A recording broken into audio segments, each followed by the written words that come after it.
Organizations around the world must ensure employees, customers and business partners all have appropriate, secure access to information and technology resources. Identity and access management solutions overcome the challenges of security of enterprise. Before moving to heavy concepts on the security of its systems, let me explain the foundation of secure access to the IT resources, identity and access management, IAM.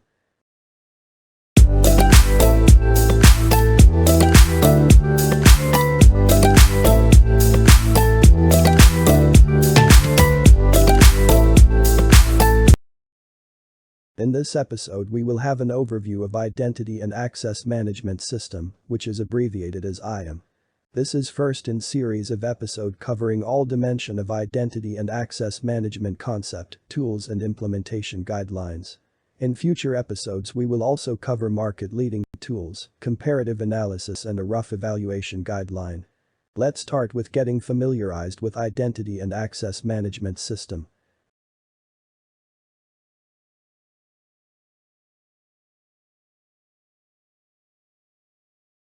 Let's understand the identity and access management key terminology by analogy. I will take my favorite example of a hotel. A guest Tim Watson wants to stay a few days in a hotel. He walks into hotel reception and wants to check in. Hi, I am Tim, I have a booking, I want to check in. Welcome Tim. Can I have your ID please? Sure, here is my driver's license. All right, here is your hotel key. You can use it for your room, also you can avail of gym and dining area.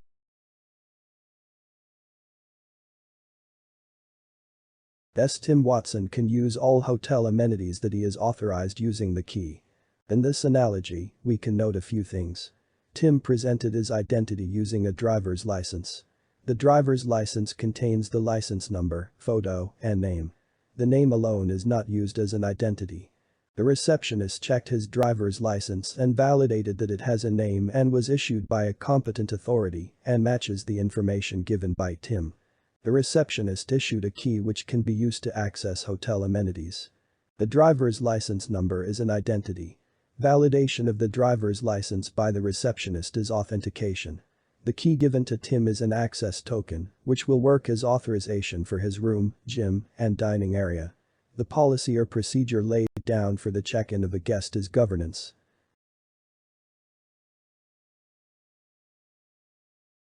I am Tim Watson.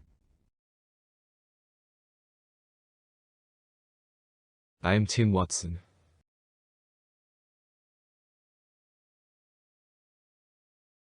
I am Tim Watson.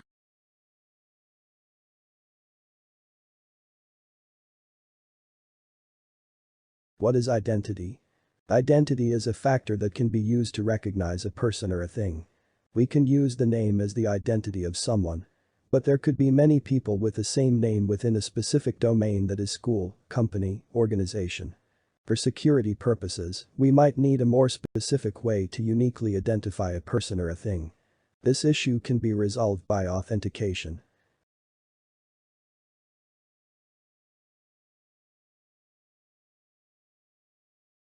What is authentication?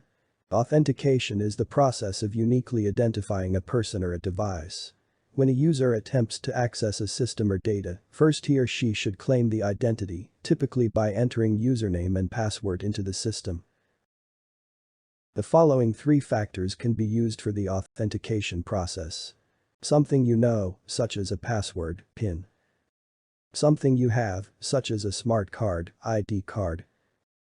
Something you are, such as a fingerprint or other biometric method. The need to identify has been around for as long as we've had names. In fact, once we had more than one Tim Watson, entities were faced with the issue of how to identify which Tim Watson we meant. Over time, as more data was collected, there came more of a need to begin digitizing information, or at least to be able to identify people by digits. Social security numbers, driver's license numbers, and passport control numbers all began to identify people more securely. Let's define the term identity in context of information technology. We will call it digital identity. A digital identity is information on an entity computer systems used to represent an external agent. That agent may be a person, organization, application, or device. International Standards Organization has given standard definition of identity. ISO IAC 24761 defines identity as a set of attributes related to an entity. In simple terms, a unique identifier to identify a person, organization, application and/or device is identity. It can be numeric, alphanumeric or any other acceptable form.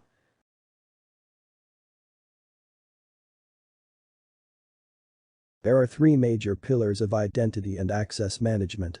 Identity management deals with the life cycle of identity, from the creation of the identity to the termination of the identity. Access management safeguards the protected resources and provides the right access to the right person at the right time. Identity governance makes sure that policies, regulations are implemented and systems are compliant. It is a critical component of any enterprise to ensure proper governance over identities and access permission assigned to them. We have seen overview of identity and access management. Let's explore more about identity management. The demand for secure access has skyrocketed in recent years. The businesses should meet the access demands of a diverse landscape of users across numerous disparate applications while ensuring adequate cybersecurity. However, slight mismanagement of the user credentials may lead to unprecedented security threats. As companies scale, manually managing their workforce's identity and access permissions become cumbersome, so businesses rely on identity and access management (IAM) systems. These systems help enable security compliance, automate the IAM program, and allow the IT team to focus on critical tasks. Identity and Access Management (IAM) is a framework of policies and procedures to manage digital identities and enable secure authentication for an organization's digital assets. IT departments use IAM software to securely control users' access privileges and applications across on-premise and cloud-based systems. The following are capabilities provided by an identity management system. An identity management system provides features such as managing, provisioning and deprovisioning identities, user administration, compliance with regulatory requirements, provide security, and they help to reduce cost and increase productivity.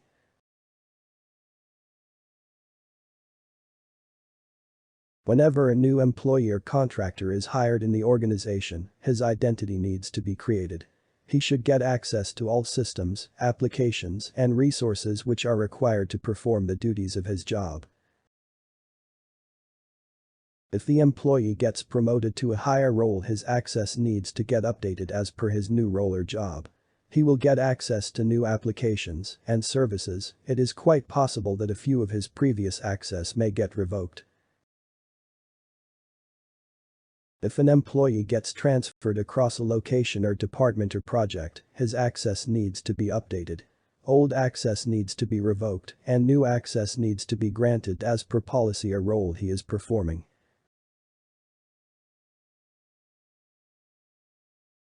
The system should allow the user to reset his password if he has forgotten it. This can be done via self-service or help desk. He should be able to change the password after the password expiry.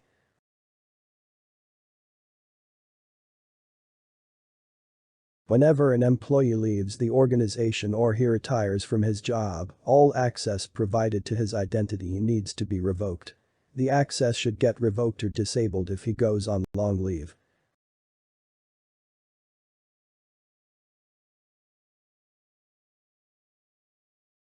The system must provide a mechanism to get authenticated and authorized to access the resources, applications, and services that an employee is entitled to perform his duties.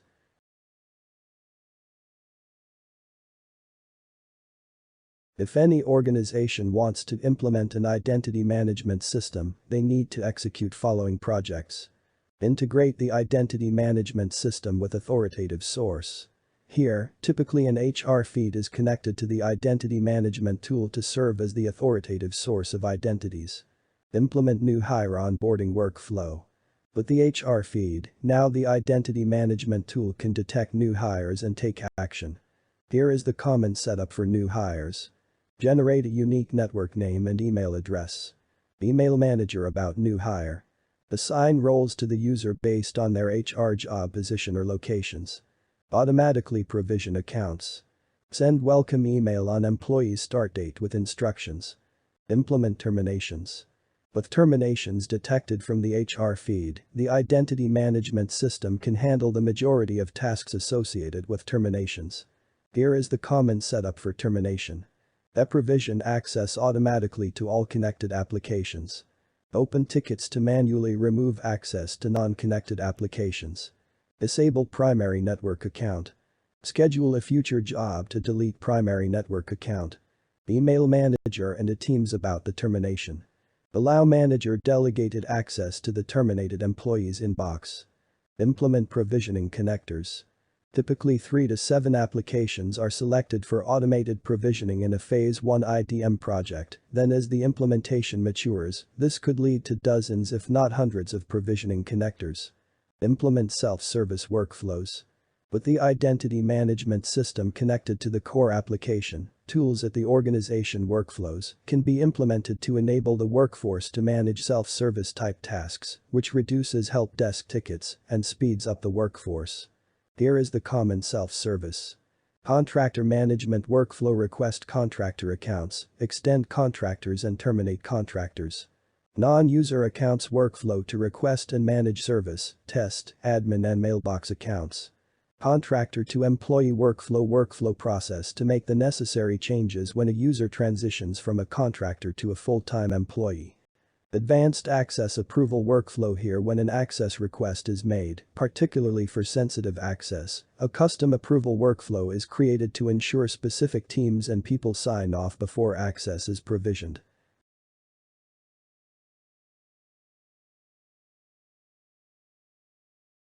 Let's have an overview of access management. Let's revisit our hotel analogy. The guest Tim Watson is a user of the IAM system. The hotel amenities are protected resources. The user Tim Watson wants to use protected resources, which are hotel amenities. Hi, I am Tim, I have a booking, and I want to check in. Welcome Tim. Can I have your ID, please? Sure, here is my driver's license. All right, here is your hotel key. You can use it for your room, also you can avail of gym and dining area. Tim Watson has got keys, he can use all hotel amenities that he is authorized using the key. In this case Tim Watson has presented his driver's license as his identity. The hotel receptionist has performed as identity provider and done authentication. The process of validating Tim's credentials is authentication. The key given to Tim after authentication is the access token. Now Tim is using his key to access hotel amenities as authorization. The difference between authentication and authorization is clear.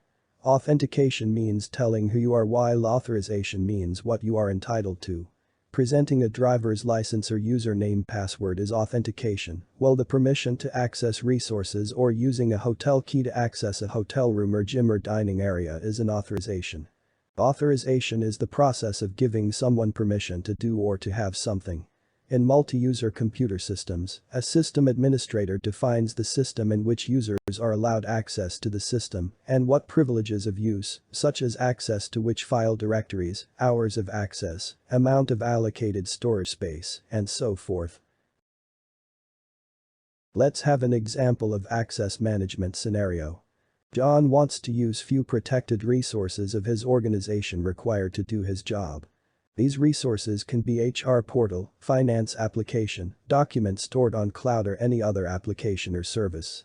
John tries to access an application. The application does not recognize the user and redirects him to identity provider for authentication. Identity providers challenges user to provide credential. User provides his credential in form of username and password. Identity provider validates them and shares user profile with the application. Now application has authenticated user and allows him to access the resource he requested. The user profile shared by the identity provider usually has a user ID and email ID. It may also contain other attributes such as first name, last name, title, etc. It can contain the authorization information too, which includes his role, permissions, and entitlements. Based on this information in the user profile, the application can authorize and restrict access within the application. We have seen that what access management system does. The primary responsibility of access management system is to authenticate the user. However, the good access management system should also provide these capabilities. Single sign-on. User should not be asked to provide credential again and again. Application federation. Once authenticated by identity provider, the identity provider should federate his profile to each application, requesting for his profile without asking for credential again. Access control. Access to protected resource should be provided to authenticated and authorized user only. Administrator should have access to analytics such as number of failed logins, any anomaly in login patterns, etc. For critical application or transaction, user should be challenged for another factor of authentication, such as one-time password, biometric authentication. Access control for APIs. Access control for consumers. Federation with social identities such as Google, Facebook. Access after evaluating the risk associated with user context. The risk parameter can be IP of user, device of user, access request outside working hours, etc.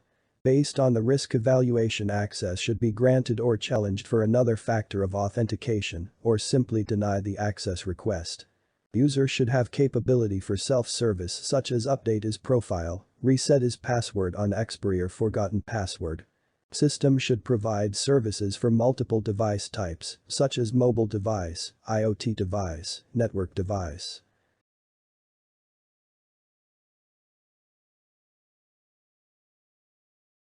Let's have an overview of identity governance. Identity governance, IG, is a subcategory of identity and access management, IAM, that emerged from the needs of organizations to comply with new regulatory requirements. Identity governance provides organizations with better visibility to identities and access privileges, and better controls to detect and prevent inappropriate access. Identity governance solutions are designed to link people, applications, data and devices to allow customers to determine who has access to what kind of risk that represents, and take action in situations where policy violations are identified. Identity governance products are typically deployed on top of identity and access management systems to enable organizations to define, enforce, review and audit IAM policies, map IAM functions to compliance requirements and audit user access to support compliance reporting. Specific identity governance product features including user administration, privileged identity management, identity intelligence, role-based identity administration, and analytics. Segregation of duties, SOD. To avoid error and prevent fraud, security teams can create rules that prevent risky sets of access or transaction rights from being granted to a single person. For example, SOD controls would prevent a user from being able to both view a corporate bank account and transfer funds to outside accounts, either carelessly or with malicious purposes. SOD controls should be in place within a given application, as well as across multiple systems and identity access management applications. Role-based access management.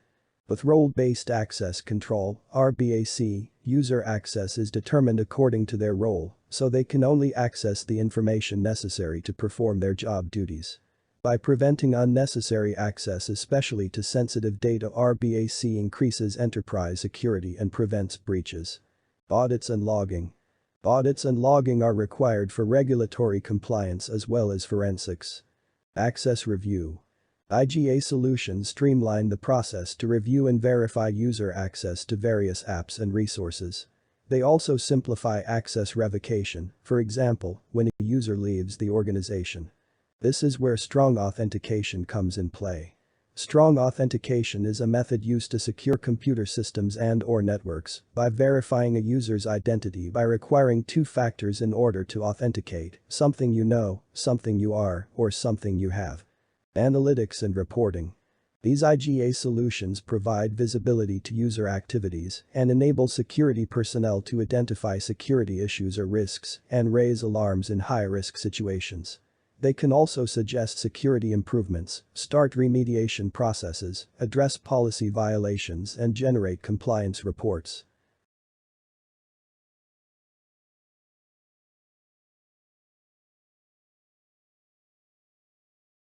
IGA systems generally include these elements for identity administration, IA. 1. Integrations connectors. Connectors enable IGA tools to integrate with directories and other enterprise systems that contain information about users, the applications and systems they have access to, and their authorization within those systems. These connectors read this data to understand who has access to what and to write data to create new users and grant them access. That brings us to federated identities. A federated identity allows authorized users to access multiple applications and domains using a single set of credentials. It links a user's identity across multiple identity management systems so they can access different applications securely and efficiently. Automated access request management workflows.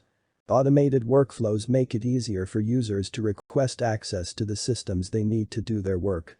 Moreover, admins can easily onboard and offboard users, determine which roles require which level of access to applications and systems, and approve user access. Provisioning. IGA streamlines the process of automated provisioning and deprovisioning access permissions at the user and application level for both on-premises and cloud-based resources. Entitlement management. Security admins can specify and verify what users are allowed to do in various applications and systems. For example, some users may be able to add or edit data, while others may only be allowed to view data. A few may also have permissions to delete data. IGA can also work as centralized password management too, and synchronized password across all directories and applications.